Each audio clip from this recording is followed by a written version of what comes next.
A pair of infamous Mexican drug lords appearing in U.S. federal court on Friday. Cartel leaders Rafael Caro Quintero and Vicente Carrillo Fuentes arraigned in New York City following a surprise extradition from Mexico. 29 cartel members in all brought to 8 different U.S. cities to face charges. Both men pleaded not guilty. Dangerous cartel kingpins responsible for decades of flooding drugs and violence throughout multiple countries. They will face the consequences of their action. Quintero is the founder of the notorious Guadalajara cartel and had been on the FBI's most wanted list with a $20 million bounty on his head. He was previously convicted in 1985 of orchestrating the torture and killing of undercover DEA agent Enrique Kiki Camarena. You can never kill a DEA agent, and you will never get away with it. Camarena's widow, Mika, says she has been waiting for this day for 40 years. I hope that he never leaves that jail because he's had so many more years than Kiki ever did. The transfer comes as Mexico looks to work more closely with the U.S. to crack down on drug trafficking and enforce border security, ahead of a looming March 4th deadline for the Trump administration to put new 25% tariffs on all Mexican imports. Others extradited today include individuals from 5 of the 6 organized crime groups throughout multiple countries, including the United States, including here in the Eastern District of New York. They will face the consequences of their action. When Rafael Caro Quintero stepped off a plane yesterday afternoon at Kennedy Airport in the custody of law enforcement, it was a historic moment. It demonstrated the tenacity of countless members of the criminal justice system who work hard and risk their lives to protect our communities from drug traffickers, regardless of where they are. But most importantly, it demonstrated you can never kill a DEA agent, and you will never get away with it. We will never allow that to happen, and we will never forget. 40 years after the brutal kidnapping, torture, and murder of DEA Special Agent Enrique Kike Camarena, his killer is finally facing justice in the United States. According to court filings, Caro Quintero, known as the Narco of Narcos, was one of the founding members of the Guadalajara cartel, a large-scale Mexican drug trafficking organization. It was the predecessor of the Sinaloa cartel. Caro Quintero and his partners pioneered drug trafficking routes through Colombia, Mexico, and into the United States. Welcome back to Conservative Chronicle. Today we're diving into some important discussions. Rafael Caro Quintero, the founder of the Guadalajara cartel, has just been extradited to the U.S. Stick around as I break it all down. And if you love deep dives into crime and history, hit that subscribe button and turn on notifications. For nearly 40 years, the U.S. has been hunting one man, a cartel boss so powerful that even prison couldn't stop him. Rafael Caro Quintero, the founder of the Guadalajara cartel, has just been extradited to the U.S. to finally face justice. But what does this mean for the drug war? Will he spill secrets about the cartels? And could he face the death penalty? Before we get into his extradition, let's talk about who Caro Quintero really is. This isn't just any cartel leader, he's one of the original narcos from the 1980s. Founder of the Guadalajara cartel, which controlled drug routes from Mexico to the U.S. He worked with Pablo Escobar's Medellin cartel to traffic tons of cocaine into the United States. He used brutal violence to protect his empire, eliminating rivals and bribing officials. But what really made him infamous was what happened in 1985. One crime turned Caro Quintero into America's most wanted, the kidnapping, torture, and murder of DEA agent Enrique Kiki Camarena. Camarena went undercover and helped seize cartel drug fields, costing them millions.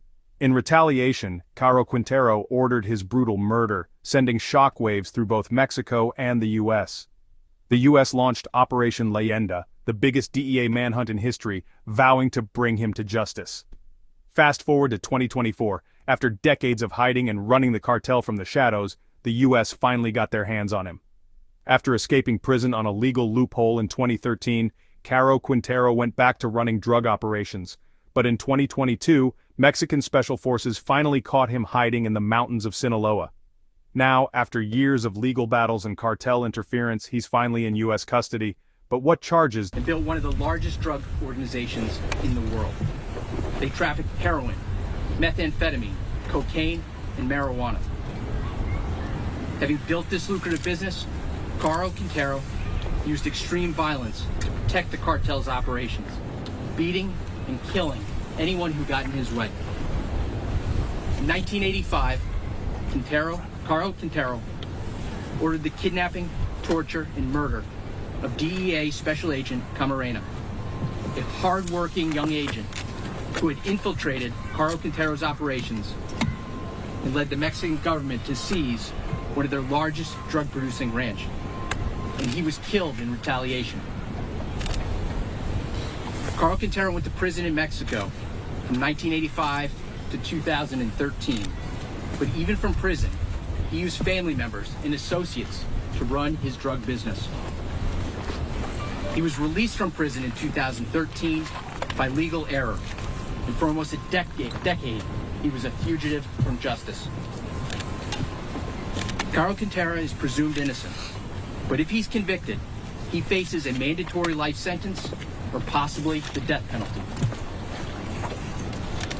Today, we also bring justice to Vicente Carrillo Fuentes, who's one of the most significant cartel kingpins in recent history. For nearly 20 years, Carrillo Fuentes ran the Juarez cartel, which dominated and decimated the all-important border corridor between El Paso, Texas, and Ciudad Juarez, Mexico.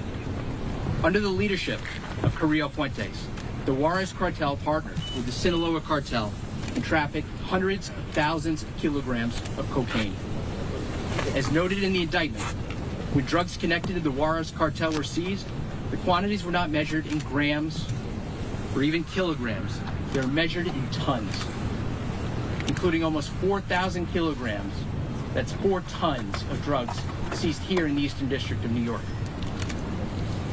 And throughout his partnership with the Sinaloa cartel, Carrillo Fuentes and his associates corrupted public officials, taxed other drug trafficking organizations, and engaged in extraordinary levels of violence, often at the direction of Carrillo Fuentes himself. When this partnership finally splintered, and Carrillo Fuentes and his cartel split from Sinaloa, they realigned with drug traffickers such as the Zetas, and Mexico plunged into a decade of war and bloodshed. Carrillo Fuentes is also presumed innocent, but if he's convicted, he too will face mandatory life or the death penalty.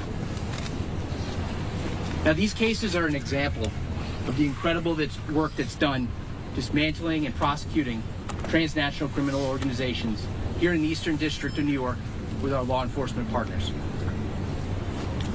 I want to thank and congratulate our partners, DEA, HSI. I also want to thank FBI and our other partners. So many people contributed to this case throughout the years. And I also want to recognize the teams of prosecutors and professional staff from the Eastern District of New York who have and will continue to work tirelessly to ensure that these defendants are held accountable. Special thanks to Assistant United States Attorneys Saritha Comatoretti, Francisco Navarro, Aaron Reed, Andrew Wang, Eric Paulson, Miranda Gonzalez, and Brendan King, and paralegal specialists Melissa Bennett and Huda Abachar. Now, those of us standing up here today humbly represent generations of investigators, special agents, prosecutors who worked for decades to ensure that this day would happen and ensure that all of Special Agent Camarena's killers were brought to justice. And I would thank all of them for the work they did over the years. Special Agent Camarena wasn't just a DEA agent. He was a husband, a father, a son, a brother. Before joining the DEA, he served this country in the Marine Corps, and he was a local police officer. His service to this country was unbelievable, and it ultimately cost him his life. It is our sincere hope that these prosecutions bring some measure of closure to the Camarena family and the countless other victims' families who lost their lives as a result of the criminal conduct of these defendants. And finally, these arrests send a clear message. The Justice Department will find and hold accountable the leaders of deadly transnational criminal organizations that harm the American people, no matter where they are in the world and no matter how long it takes. So with that, I'm going to turn things over to Special Agent in charge of the DEA, Frank Tarantino.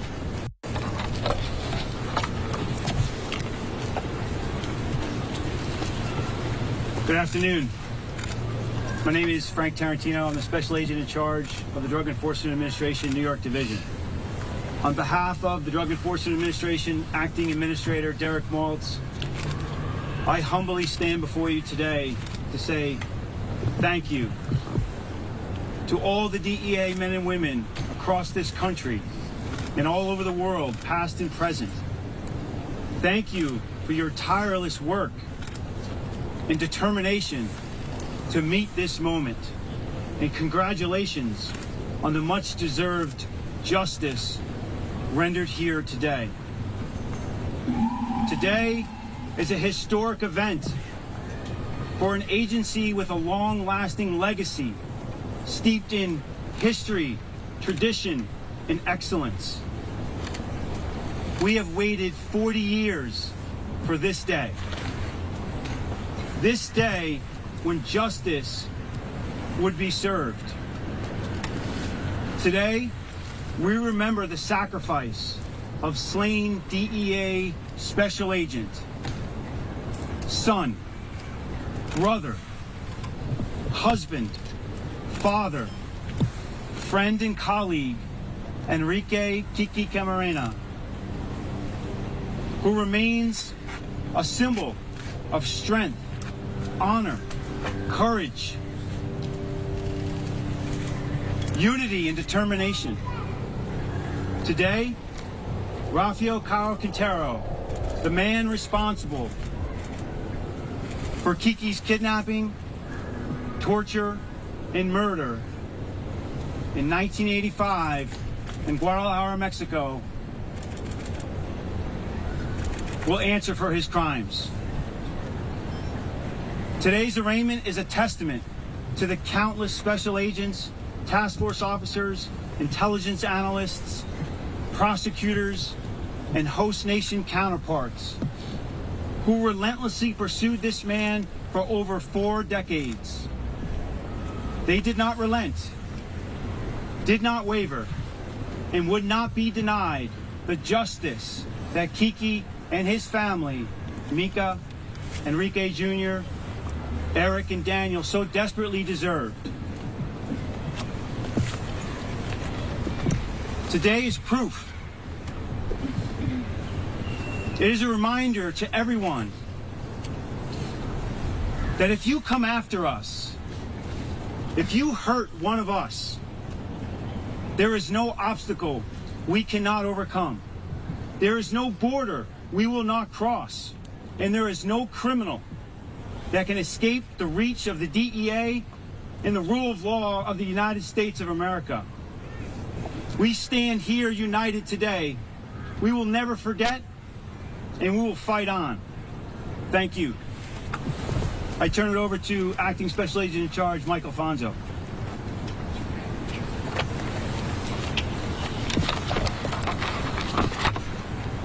Good afternoon.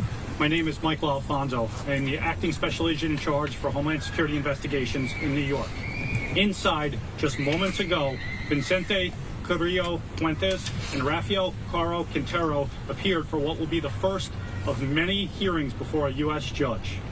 Their days of living and ruling freely are behind them. Instead, they will be reminded over the coming days, weeks, months, and years of the crimes which they are accused.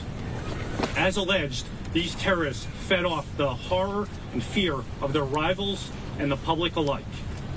They allegedly stopped at nothing in their pursuit of power and profits. But no flashy lifestyle, no perceived power can protect them from the American criminal justice system. Last evening, I had the honor of standing shoulder to shoulder with the brave men and women of HSI, the DEA, and the FBI as we watched the defendants come off a plane at JFK Airport and be taken into the custody of the United States Marshal Service. HSI New York's El Dorado Task Force, in conjunction with our partners, has fought relentlessly alongside together to ensure the defendants' alleged victims, including DEA Special Agent Enrique Kiki Camarena, died not in vain. Today is not the end. No, today is just the beginning of our quest of justice on behalf of those victims. I would like to thank and recognize active and retired members of Homeland Security Investigations New York, the Drug Enforcement Administration New York, and the Eastern District of New York, who dedicated years to investigating the defendants' alleged crimes. Make no mistake, the world is a safer place with these men behind bars here in the United States. Thank you, and God bless America. Does he face? Will he snitch? Cartel leaders often cooperate to avoid harsher sentences. Will the cartels retaliate? Some fear this could escalate violence in Mexico. What about the drug war? This might be a win for the US, but drug trafficking is bigger than one man. What do you think? Will his extradition make a real impact, or is this just a symbolic victory? Drop your thoughts below. Caro Quintero's extradition is a milestone in the drug war, but the battle is far from over. His cartel inspired generations of traffickers, and the war on drugs still rages on. If you want more updates on this case and the latest cartel news, make sure to hit subscribe and the like button for deep dives into crime. Thanks for watching, and I'll see you in the next one. Stay safe out there.